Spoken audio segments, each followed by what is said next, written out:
Hello बच्चों, स्वागत है आप सबों का अपना YouTube channel Dhanji sir physics class में और offline class apex study centre Dinara में। तो हम लोग देख चुके हैं, इससे पहले 2 वीडियो आप लोगों को मिल चुका होगा और हम उम्मीद करते हैं कि अब दोनों वीडियो आप लोग देख चुके होंगे। पहला वीडियो में 1 से 50 तक के क्वेश्चन को कराया गया था, दूसरा में 51 से 100 तक के क्वेश्चन कराए गए हैं और तीसरा वीडियो जो है उससे आगे देख रहे हैं। जो हम लोगों का उस वीडियो का जो लास्ट क्वेश्चन था कि चंद्रमा पर खड़े अंतरिक्ष यात्री को आकाश कैसा प्रतीत होता है, तो वे हम लोगों का क्वेश्चन जो था लास्ट था। तो अब हम लोग क्या करते हैं कि उससे आगे का क्वेश्चन देखते हैं इस वीडियो में। चलिए आगे क्वेश्चन को देखते हैं। 101 नंबर क्वेश्चन में 101 कहने का मतलब है कि 1 से 100 तक के क्वेश्चन 2 वीडियो में करा दिए गए हैं। तो अगले क्वेश्चन को देखते हैं। अगला कि किसी कोलाइडी विलयन में निलंबित कणों से प्रकाश का प्रकीर्णन को क्या कहा जाता है। क्वेश्चन है कि कोई कोलाइडी विलयन आपके पास है, उसमें जो निलंबित कणों से जो प्रकाश का प्रकीर्णन होता है उसको क्या कहते हैं, तो उसको कहते हैं टिंडल प्रभाव। उसको क्या कहते हैं? टिंडल प्रभाव, टिंडल इफेक्ट। आप लोगों को ध्यान होगा। तो अगला, दृश्य प्रकाश में किस वर्ण का तरंगदैर्घ्य अधिकतम होता है। जो दृश्य प्रकाश होता है, आपको पता है कि जो भी हम देखते हैं सफ़ेद कलर 7 रंगों से मिलकर बना होता है। जो श्वेत सफ़ेद हम लोग पढ़ते हैं ना, दृश्य विकिरण, वैजानी हा पिनाला, जो 7 रंगों का जो मिश्रण है, उसमें कह रहा है कि सबसे अधिक उसमें जो प्रकाश, जो देखने वाला प्रकाश है, उसमें सबसे अधिक तरंगदैर्घ्य किसका है? तो सबसे अधिक तरंगदैर्घ्य लाल का और सबसे कम तरंगदैर्घ्य किसका था? बैंगनी का। जस्ट इसका उल्टा था। जस्ट इसका क्या था? उल्टा। अब आपको कमेंट बॉक्स में कमेंट करना है कि किस रंग का प्रकीर्णन सबसे कम और किस रंग का प्रकीर्णन सबसे ज़्यादा होता है, ये आपको बताना है। तो कमेंट बॉक्स में देखेंगे कितने लोग क्लब वीडियो ख़त्म होने के बाद कमेंट बॉक्स में कमेंट करते हैं कि किस रंग का प्रकीर्णन सबसे कम होता है और किस रंग का प्रकीर्णन सबसे ज़्यादा होता है। अगला, पिछले वीडियो में बताया हमने, इस वीडियो में आपको कमेंट करना है। अगला, किसी अंतरिक्ष यात्री को आकाश कैसा प्रतीत होता है। किसी अंतरिक्ष यात्री को आकाश कैसा प्रतीत होगा, तो आकाश काला प्रतीत होगा, क्योंकि आकाश में जाने के बाद, वायुमंडल से ऊपर जाने के बाद वायुमंडल नहीं होगा और जहाँ पर वायुमंडल नहीं होगा आकाश काला दिखा है। और यही क्वेश्चन पूछा होगा कि आकाश से अंतरिक्ष यात्री को अंतरिक्ष से देखने पर पृथ्वी कैसा दिखाई देगा, तो पृथ्वी नीला दिखाई देगा, जबकि आकाश कैसा दिखाई देगा? काला दिखाई देगा। अगला, एक इलेक्ट्रॉन पर आवेश होते हैं, कितना होते हैं? 1.6 × 10 के पावर 1.6 × 10 के पावर 19 कूलम, आपको पता है। अब आते हैं अगले चैप्टर की ओर। स्टार्ट हो गया है विद्युत धारा। अगला क्वेश्चन है कि विद्युत आवेश का एसआई मात्रक क्या है। आपको पता है कि विद्युत आवेश का एसआई मात्रक कूलाम होता है। विद्युत आवेश का एसआई मात्रक क्या होता है? कूलाम होता है। तो अब आपको कमेंट बॉक्स में एक चीज़ का आंसर करना है कि विद्युत धारा का एसआई मात्रक क्या होता है। विद्युत धारा का एसआई मात्रक क्या होता है? यह विद्युत आवेश था। विद्युत आवेश का एसआई मात्रक कूलाम। हम लोग देखते हैं कि विद्युत धारा का एसआई मात्रक कौन होता है? आवेश का कूलाम। अगले क्वेश्चन की ओर आप कमेंट बॉक्स में जरूर इसका आंसर करेंगे। अगला, 1 माइक्रो एम्पियर का तुलना कितने विद्युत धारा से किया जाता है? 1 माइक्रो एम्पियर 10 के पावर -6। एक क्वेश्चन आपके लिए होमवर्क है, कमेंट बॉक्स में करना है। 1 माइक्रो 10 के पावर -6, तो 1 नैनो कितना होता है? 1 नैनो में कितना? अगर 1 नैनो एम्पियर दे दे तो कितना एम्पियर होगा? दूसरा क्वेश्चन, 1 नैनो एम्पियर में कितना एम्पियर होता है और 1 मिली एम्पियर में कितना एम्पियर होता है? इसको भी आप लोग कमेंट बॉक्स में कमेंट करेंगे। धारा मापने में किसका उपयोग किया जाता है? धारा मापने के लिए एमीटर का प्रयोग किया जाता है। धारा मापने के लिए एमीटर का। बैटरी से किस प्रकार की धारा प्राप्त होती है? आपको पता है कि बैटरी से दिष्ट धारा, जिसको हम डीसी धारा भी बोलते हैं। एमीटर विद्युत परिपथ में कैसे जुड़ी होती है? ये भी आपको पता होगा, बताए हुए थे कि एमीटर विद्युत धारा के श्रेणी क्रम में जुड़ा होता है। तो अब आपका क्वेश्चन एक और है कि आप लोग इसका कमेंट करेंगे कमेंट बॉक्स में कि एमीटर को श्रेणी क्रम में जोड़ा जाता है, तो वोल्ट मीटर को किस क्रम में जोड़ा जाता है? एमीटर विद्युत धारा को मापता है, जबकि वोल्ट मीटर किसको मापता है? दोनों आंसर करेंगे कि वोल्ट मीटर को किस में जोड़ा जाता है? श्रेणी क्रम में, समानांतर क्रम में, किस में जोड़ा जाता है? और वोल्ट मीटर से हम लोग क्या मापते हैं, याद रखेंगे। अगला क्वेश्चन है, विद्युत धारा का एसआई मात्रक क्या है? एम्पियर। विद्युत धारा का एसआई मात्रक एम्पियर। किस उपकरण में धन प्लस ऋण का चिन्ह नहीं होता। तो ऑप्शंस में था कुंडली, कुंडली में कोई धन आवेश और ऋण आवेश नहीं होता है, कुंडली में कोई धन आवेश और ऋण आवेश नहीं होता है, जबकि बैटरी में पॉजिटिव चार्ज और बैटरी में निगेटिव चार्ज होते हैं, जबकि इसमें कोई चार्ज नहीं होता। अब कुंडली जब बना होगा तो उसमें कहीं भी नहीं लिखा रहेगा कि इधर प्लस है और इधर माइनस। याद रखिएगा कि किस में नहीं लिखा रहता है, तो कुंडली में नहीं लिखा रहता है। अगला क्वेश्चन है, एक मिनट में 120 कूलम आवेश प्रवाहित हो रहा है, तो विद्युत धारा का मान क्या होगा? विद्युत धारा का मान क्या है? अब देखिए यहाँ पर समय 1 मिनट दिया है और को पता है कि टी सेकेंड में होता है, तो टी सेकेंड में होता है 1 मिनट में कितना सेकेंड? 60 सेकेंड। कूलम यानी कि क्यू का मान दिया है 120। तो अब आपसे पूछा है धारा का मान, तो आई बराबर होता है आई बराबर क्या होता है, या ऐसे लिखो तो आई बराबर होता है आवेश में, आई बराबर होता है क्यू बाई टी। तो क्यू का मान 120 और टी का मान 60, तो कटा दोगे तो 2 नहीं आएगा, आ जाएगा 2 ना, तो इसका कितना होगा? 2 एम्पियर। कौन से फॉर्मूला पे था? तो आई बराबर क्यू बाई टी या क्यू बराबर आई टी वाले फॉर्मूला पे था। आप लोग इसको ध्यान रखेंगे। तो एक अगला क्वेश्चन है कि जब किसी चालक से विद्युत धारा बहती है तो गतिशील के कारण, कह रहा है कि जब किसी चालक से विद्युत धारा प्रवाहित बहती है, गतिशील कण में होते हैं। गतिशील कण में कौन होते हैं? इलेक्ट्रॉन, प्रोटॉन या न्यूट्रॉन। तो क्या होते हैं गतिशील कण में? तो हम अधिकतर किसका प्रयोग करते हैं? इलेक्ट्रॉन का। अगला, एक कूलम विद्युत आवेश में कितने प्रोटॉन होते हैं? तो प्रोटॉन की संख्या 6.25 × 10⁻18 होता है। अगला क्वेश्चन है 115 नंबर जो क्वेश्चन है उसको देखते हैं कि क्या है 115 नंबर क्वेश्चन।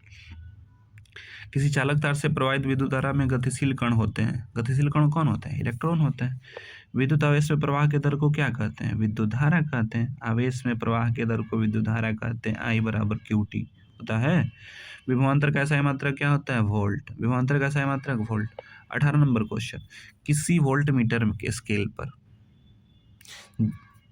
किसी वोल्ट मीटर स्केल पर 0 वोल्ट और 1 वोल्ट के बीच 20 विभाजन चिन्ह है, तो उसके वोल्ट मीटर का अल्पतमांक कितना होगा? अल्पतमांक कितना होगा? देखिए अल्पतमांक की वाली जो क्वेश्चंस है ये आपके क्वेश्चन बैंक में दिया हुआ है, लेकिन जो अल्पतमांक वाली जो क्वेश्चन है ये आपके 11th क्लास का क्वेश्चन है। तो आपके क्वेश्चन बैंक में डायरेक्ट मात्र एक क्वेश्चन पूछा हुआ है, ट्रेडिशन नहीं है पूछने का, पर एक पूछ लिया है, तो इसका आंसर याद रखेंगे 0.5। ऐसा अगर क्वेश्चन आए तो आपको 11th क्लास में इसके बारे में पढ़ना है, पढ़ाएंगे आपको 11th क्लास में पढ़ाएंगे। तो अगला, विभवांतर मापने वाले यंत्र को क्या कहा जाता है? विभवांतर को मापने वाले यंत्र को वोल्ट मीटर कहा जाता है। क्या कहा जाता है? Volt meter. 1 वोल्ट में कितना? तो 1 वोल्ट में जूल प्रति कूलम, क्योंकि वोल्ट विभवांतर का मात्रक है, जूल प्रति कूलम। अगला, 12 वोल्ट विभवांतर के 2 बिंदुओं के बीच 2 कूलम आवेश को ले जाने पर कितना कार्य करना पड़ेगा? अब देख लो, आपको यहाँ बनाना होगा, इसको बनाइए। देखिए वोल्ट है, भी, या भी का मान दे दिया है, या किसका मान है? क्यू का मान दे दिया है, और आपसे क्या पूछ रहा है? कार्य, यानी डब्ल्यू का मान पूछ रहा है। तो आपको पता है भी बराबर क्या है, विभवांतर का फॉर्मूला क्या होता है, और उस फॉर्मूला को जब आप बनाएंगे तब भी बराबर क्या होता है? भी बराबर होता है आपको W/Q। याद है कि नहीं याद है? याद है तो उसमें क्या होता था, अगर हमें W निकालना है तो दोनों को गुणा कर देंगे, तो W बराबर हो जाएगा VQ। अभी का मान है कितना? 12, इसका मान है 2, क्या 24 जूल हो जाएगा कि नहीं हो जाएगा? कार्य का मात्रक जूल। तो आप लोग इन फॉर्मूला को याद रखेंगे और बना लेंगे। वोल्ट का फिर बराबर आ गया जूल प्रति कूलम। निम्न से कौन सा कथन सत्य है? तो जो ऑप्शंस था उसमें जूल का मान दिया हुआ था, जूल बराबर कूलम प्रति वोल्ट। कैसे? क्योंकि यहाँ से जब करेंगे तो यहाँ से आपका निकल कर ऐसे लिख रहे हो, कैसे लिख रहे हो? तो भी बराबर आप लिख रहे हो J/C, J/C। तो यहाँ पर क्या है? कूलम प्रति वोल्ट आपको जूल का मान बता रहा था। तो कौन सा कथन सत्य था? वहाँ से ऑप्शंस आपको देखने थे। ठीक है, तो इन सारी चीज़ों को जरूर देख लेंगे। जूल प्रति कूलम। ओम के नियम क्या है? V बराबर आई आर। ओम का नियम क्या है? V बराबर आई आर। रिओस्टेट का उद्देश्य क्या है? रिओस्टेट आएगा। रिओस्टेट का काम होता है धारा के परिमाण में वृद्धि या कमी करना। रिओस्टेट का काम है धारा के मान में वृद्धि या कमी करना ही रिओस्टेट का काम होता है। अगला, किसी चालक या किसी कुंडली में प्रतिरोध को ज्ञात करने के लिए सूत्र क्या है? तो R बराबर V बाई आर। किस फॉर्मूला वाला है? तो V बराबर आई आर, तो R बराबर V बाई आई नहीं हो जाएगा? हो जाएगा। किसी चालक के छोरों के बीच का विभवांतर V और R, विभवांतर भी, प्रतिरोध R और धारा I के बीच का संबंध क्या है? तो R बराबर V बाई आई। याद रखेंगे, सारे फॉर्मूला आपको याद है, सारे फॉर्मूला यहीं से घूम के आ रहे हैं, V बराबर आई आर से। तो R का मान बार बार पूछ रहा है, तो R का मान या गुणा भी इधर आएगा तो I का मान V हो जाएगा, तो नहीं लिख सकते हो V बाई आई बराबर R। यह फॉर्मूला आप लोगों को ध्यान होगा। अगला, एक विद्युत हीटर की कुंडली जिसका प्रतिरोध 55 ओम है, R दे दिया है, V दे दिया है, विद्युत धारा पर लगे उसका मान क्या होगा? देखो, यह किसका मान है? यह आपका R का मान है। यह किसका मान है? V का मान है। I का मान पूछ रहा है, तो I का मान यहाँ देखो, R का मान है तो यहाँ से I निकालना होगा, इस वाले फॉर्मूला के ले लो, तो लोगे तो क्या होगा? I बराबर हो जाएगा, I बराबर हो जाएगा V बटे में R, क्योंकि I इधर चला जाएगा, R नीचे आ जाएगा। और V का मान आपके पास कितना है? V का मान आपके पास कितना है? तो V का मान है 220 वोल्ट और R का मान है 55। इसको काट दोगे तो कितने बार में जाएगा? 4 बार में जाएगा। तो इसका कितना हुआ? विद्युत धारा का मान कितना हुआ? 4 एम्पियर हुआ।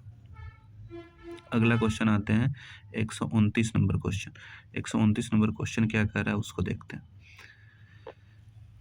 तो वीडियो अच्छा लग रहा हो तो लाइक कर देंगे। अगला क्वेश्चन क्या है? अगले क्वेश्चन को देखते हैं।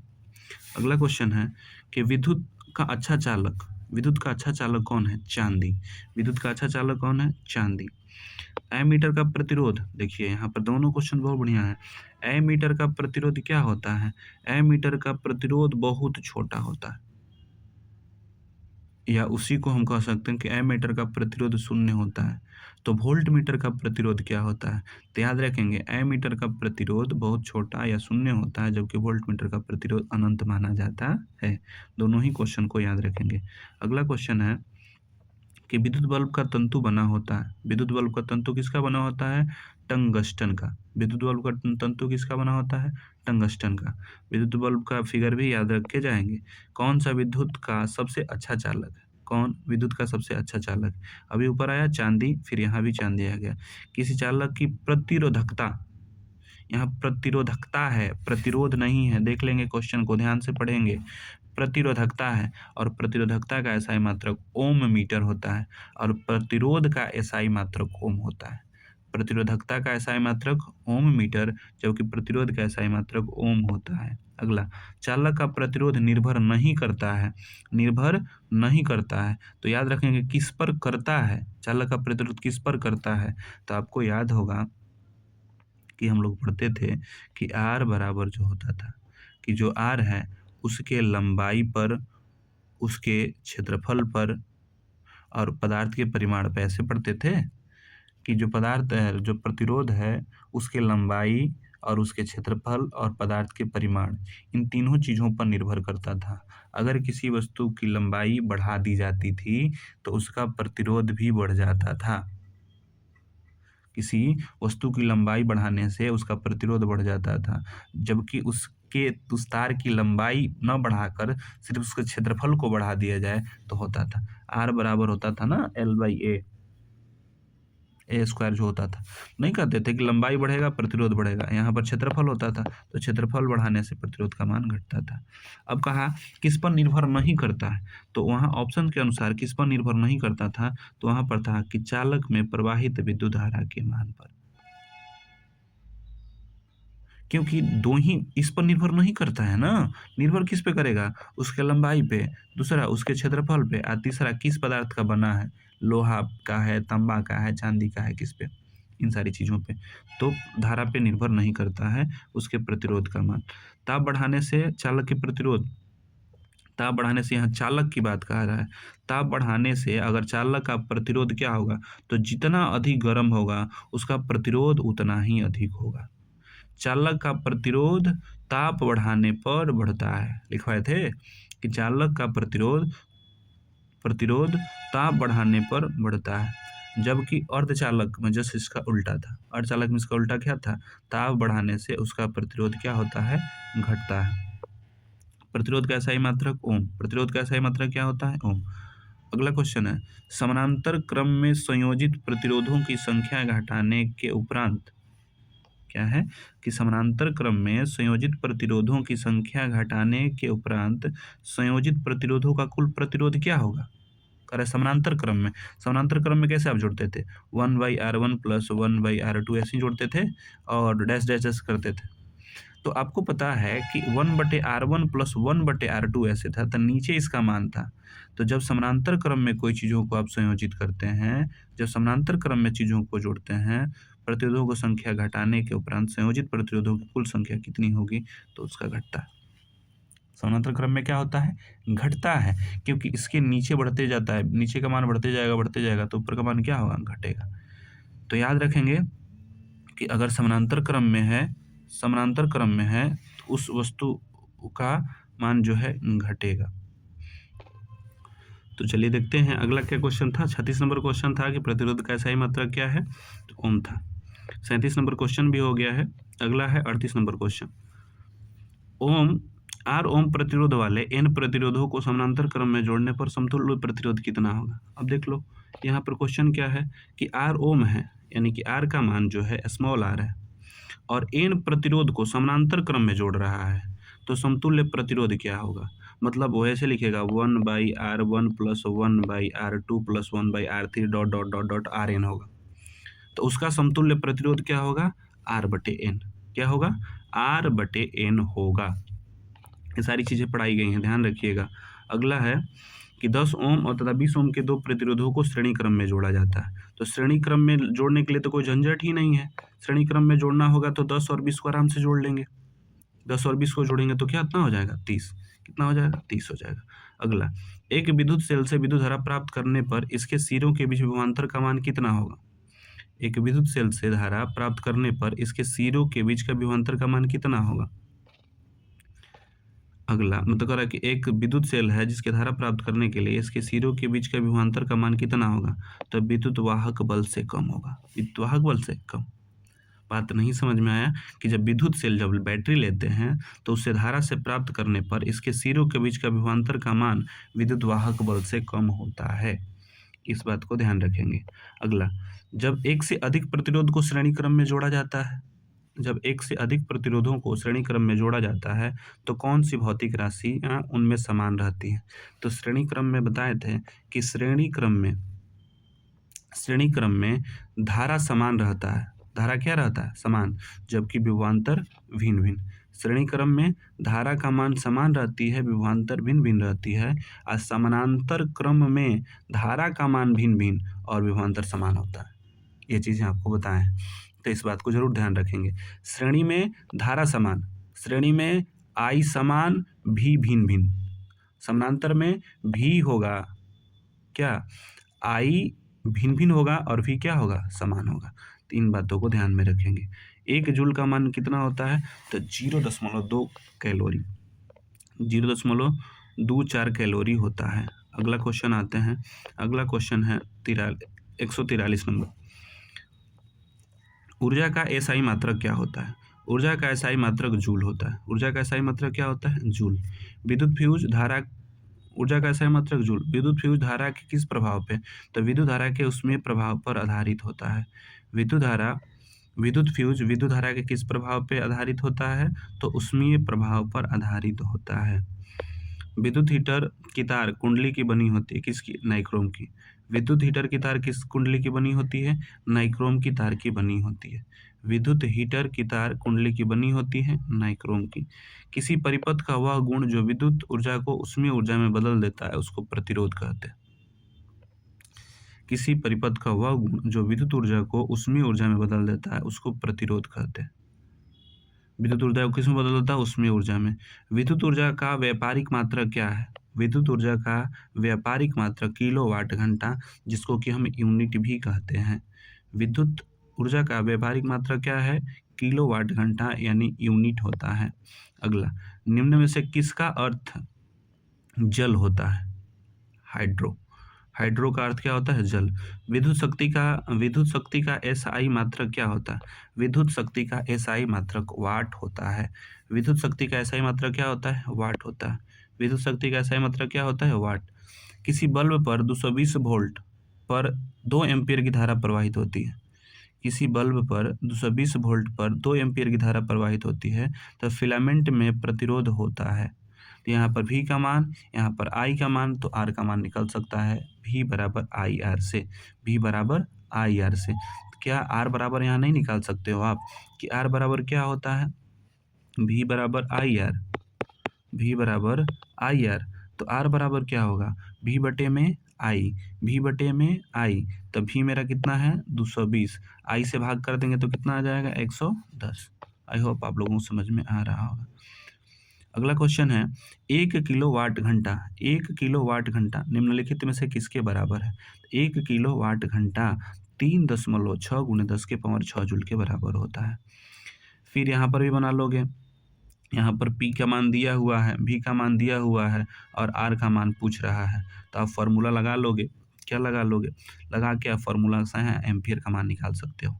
ये दोनों क्वेश्चन आप लोग बनाएंगे ज़रूर। इसका आंसर इतना आ रहा है कि नहीं आ रहा है, इसको भी बना लेंगे। देखिए यहाँ पर क्या देख लीजिए 152 क्या है। तो यहाँ पे देखिए P का मान दे दिया है, P का मान 100, V का मान P बराबर भी आई पढ़े हैं ऐसे क्या? P बराबर भी आई पढ़े, तो आप यहाँ से ऐसे भी निकाल सकते हैं।